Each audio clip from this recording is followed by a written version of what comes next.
কসবায় Trinamool councillor Sushant ঘোষের উপর হামলার ঘটনায় এবার আরও একজনকে গ্রেফতার করা হলো।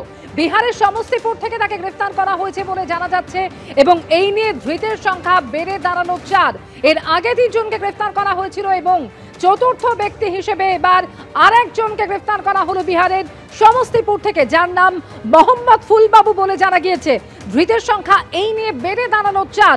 গত 15ই নভেম্বর অর্থাৎ এক সপ্তাহ আগের ঘটনা, যখন কসবায় নিজের বাড়ির সামনেই বসেছিলেন তৃণমূল কাউন্সিলর সুশান্ত ঘোষ এবং সেই সময় 2 জন বাইকে করে আসে, আগ্নেয়াস্ত্র বার করে তাক করা হয়, যদিও তার লক হয়ে যাওয়ার কারণে কোনো রকমে প্রাণে বেঁচে যান তৃণমূল কাউন্সিলর সুশান্ত ঘোষ এবং তারপর থেকে একের পর এক গ্রেফতারি।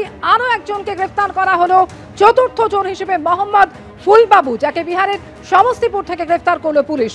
কথা বলবো, আবির দত্ত রয়েছেন আমাদের সঙ্গে টেলিফোন লাইনে। আবির, কি জানা যাচ্ছে এই গ্রেফতারের বিষয় এবং এই মোহাম্মদ ফুলবাবু তার কি ভূমিকা ছিল গোটা ঘটনায়?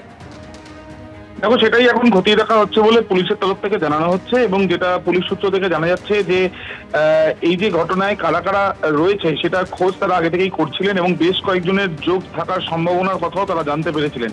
এই মর্মে একটি ইনপুট পুলিশ পায় এবং সেই অনুযায়ী তারা বিহারের সমস্তিপুরে যায় এবং সেখান থেকে মোহাম্মদ ফুলবাবু নামে 45 বছর বয়সী এক ব্যক্তিকে গ্রেপ্তার করা হয় এবং কলকাতা পুলিশের এআরএস এর টিম তারা সেখানে যায় এবং যেটা জানা যায় যে গুলশান কলোনির একটি বাড়ির 5 তলাতেও কিন্তু ছিল এই ব্যক্তি এবং তাকে ইতিমধ্যে গ্রেপ্তার করা হয়েছে এবং তাকে সেখানকার স্থানীয় কোর্টে তাকে প্রডিউস করা হয়েছে এবং তাকে ট্রানজিট রিমান্ডে কলকাতায় নিয়ে আসা হচ্ছে। মূলত যাদেরকে এর আগে গ্রেপ্তার করা হয়েছিল তাদেরকে জিজ্ঞাসাবাদ করেই এই ব্যক্তির নাম পাওয়া যায় এবং তাকে হেফাজতে পাওয়া গেলে তার এই ঘটনার সঙ্গে তার যোগ কিভাবে রয়েছে বা যোগ আদৌ আছে কিনা এই সমস্ত বিষয় দেখা হবে। তবে প্রাথমিকভাবে বেশ কিছু তথ্য প্রমাণ পেয়েই তাকে গ্রেপ্তার করা হয়েছে বলে পুলিশ সূত্র থেকে জানা যাচ্ছে।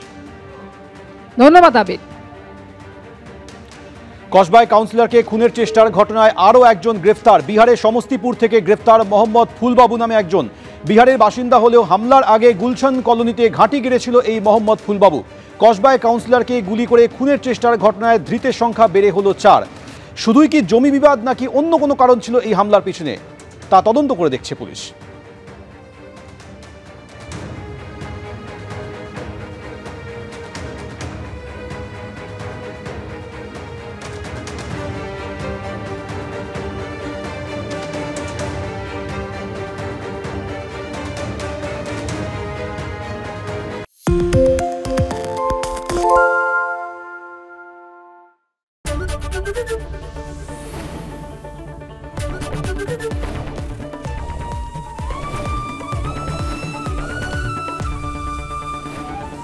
এবিপি আনন্দ, এগিয়ে থাকে, এগিয়ে রাখে।